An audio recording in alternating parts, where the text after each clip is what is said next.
Well, hello there. Fancy seeing you here. It's the VLGA Connect Governance Update, and Stephen Cooper, fancy seeing you here too. Hello. Hi, Chris. Welcome and thank you. Thanks for that. How was your Easter? It was fabulous. Thank you. It was very quiet. It was safe, peaceful. What about you? Good time to stay off the road. My Easter was terrific, Chris. Probably the highlight of the low light was when I was sitting in a lovely coffee shop and heard a couple of familiar names and realised that perhaps the councillor that was talking about some other members of council personnel probably could have been a bit more discreet. Oh, really? Oh, okay.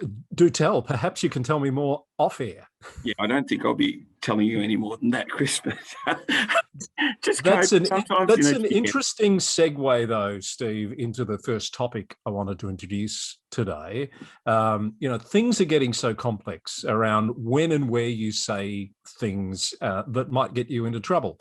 And I'm thinking about this case against a Kingston councillor that's apparently in the courts, who is apparently being taken to task for comments that other people have made on this person's Facebook page. Have I got that right in summary?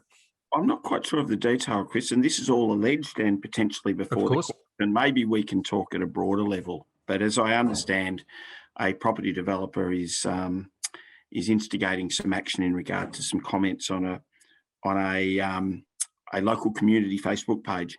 But I think, Chris, we do know that, and you can look at this at a range of levels, that legally people have been taken to task for social media activity, even at a level of liking a particular comment. And that might particularly apply, for example, to council staff who might like something, although they don't comment generally. And even that act might get them into a bit of grief. Indeed. So it really is becoming very complex. You overlay Twitter, which is where I would more expect this sort of stuff to be happening. In fact, there's some examples happening in the federal sphere at the moment, aren't there? Well, yeah. I mean, this is in the same week, Chris, where apparently media reports are that a federal minister has sent some legal missives to certain Twitter users regarding particular comments that have been made on that forum. So again, there is some posts that people don't like and a legal response. And there's a whole history there in terms of cases both in Australia and overseas where people have made commentary that has affected the rights of others and have borne the consequences. So it's not that it's just an echo chamber with no consequences in the wider world. Yes, something to really keep in mind. And you've reminded me of a case that goes back a few years now where perhaps not an example of denigrating anyone in particular personally, but going a bit far with attempted humour that has caused a broader offence. Yeah, thanks, Chris. I think anyone who's sort of wanting to check their social media activity would be wise to Google the name Justine Sacco, S-A-C-C-O, who in 2015 was taking a flight from the US to South Africa, an 11-hour flight. And Justine was a PR manager, so well-versed in the world of communication, but prone to edgy kind of Twitter comment or social media comment. And to her 170 Twitter followers tweeted, "Going to Africa, hope I don't get AIDS, just kidding, I'm white." Which at one level would be seen as quite racist. On another level, could be seen as a backhanded commentary about health inequality, for example. Either way, not very funny, though, I wouldn't have thought. No, although I'm not sure that being funny is a prerequisite for posting on social media, Chris. No, but I'm sure that was her intent. Yes. Oh, definitely, definitely. But tweeted to her 170 followers at the end of the 11-hour flight was the #1 trending tweet in the world, and there were people at the airport taking her photo as she got off the plane. By the time she got off the plane, she'd lost a job. Yeah, exactly. And I'm not sure about you, Chris, but I would say multiple times a week I am tempted to comment on Twitter, key something in and then just say, nah, and delete. And I find that quite therapeutic. I'm the same, Steve. I'm too frightened to say anything. No, it's governance types. Indeed. So what's the lesson here for councillors or council officers in terms of interacting with these public forums? We're all caught by it. I mean, it's at a number of levels, Chris. So we start with the Kingston example, and there are potentially legal implications, and it's useful to start there. There's also conduct implications for both councillors and officers, that there are limits within which one ought play. And for example, some councils will have gone to more detail than others, either in codes of conduct or having social media policies. And I think being really clear-eyed too, for councillors in particular, as to more generally in social media use, they are still caught by the standards of conduct. So for example, that first couple of sentences in standard number 1 that talks about treating people with respect ought to filter through every element of social media use. And then I think a lot of councils, having adopted a code of conduct over the next 12 months, will be diving back in and looking at what the social media policy says. For most council staff, there will already be a social media policy, and they need to be alert to the fact that you don't take your hat off. And there's a number of cases where people's social media use that might be inappropriate has been tied back to their employment, and that's suffered as a consequence.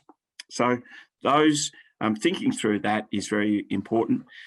But I just think more broadly, Chris, in an ethical dimension, what ought one to do? One ought to treat people with respect, and one ought not post anything that's going to be harmful or hurt others. That's a good start. Here, Steve, and I think the days are long gone when you can actually use this concept of wearing different hats to separate your individual identity from the role that you hold. Those days are long gone. Look, and to Chris, and I don't want to sound too sanctimonious on this topic either, because we're all human. We've all got emotions. We get emotionally invested in particular issues. So we're all prone to sort of, I guess, moments of weakness in this space. The other issue, it's sort of tied in with this, Steve, is the notion of cancel culture. It's certainly a big thing in the States. I reported on the podcast this week, the Local Government News Roundup podcast, twice weekly, available from your preferred podcast provider, about the city of Charlottesville in Virginia has won a Supreme Court case which now allows it to remove 2 statues, one of Robert E. Lee, one of Stonewall Jackson, because they believe both of those identities stand for things and celebrate things that are no longer acceptable in today's society. Some people have tried to stop that from happening, ultimately unsuccessful in court. When I was reading that, I was thinking, we're sort of lucky we haven't had this arrive in Australia yet. But of course, on reflection and in talking to you before we come up, we have, haven't we? Absolutely. There's a statue of Captain Cook in Hyde Park, I think, in Sydney, that's where there has been a similar debate. And I mean, at a simple level, I suppose, Chris, the argument is where that piece of art or memorial or whatever reflects someone whose activities might have been a bit unsavoury, should that be removed, or should there be an addition that explains the whole story, if you like? And you can look at that in terms of, I'm just running off the top of my head, Margaret Court Arena, questions around place names of, creeks in rural Victoria that would be really offensive to Aboriginal people. And there's a case that you and I are aware of with a former employer where a street was named after a much-loved member of a religious institution who, it turns out, had been engaging in child abuse subsequently, which caused, a strong local debate in that community. Indeed. And there's a town, is there not, that some people are pushing for a name change in New South Wales? Actually, thanks for getting back, Chris, to one of the things that started this conversation. So there's something going on at the moment in Boyd Town, New South Wales. Benjamin Boyd was a well-known whaler around the southern coastal area of New South Wales. But it turns out he was also a blackbirder. so was engaged in shipping slaves for use on plantations in Melanesia, and there is a call for the name of that town to be changed because maybe that shouldn't be memorialised. And the other reason that I was thinking about whether council culture had really taken hold here or not, and of course it has on reflection, was the whole Hey Hey It's Saturday Kamal thing, which has played out in the last week or so as well. And I watched the Gogglebox discussion. Yes, I'm sorry, I do watch Gogglebox. About, but some really insightful comments about how back then watching a show like Hey Hey It's Saturday, it was fun, it was family entertainment, nobody thought anything of it. You watch it now and you're embarrassed. Oh, yeah, I just found watching it to be very embarrassing, Chris. I did then what I thought was best, but as I know better, I'll be better. Not my words, Maya Angelou. Very good.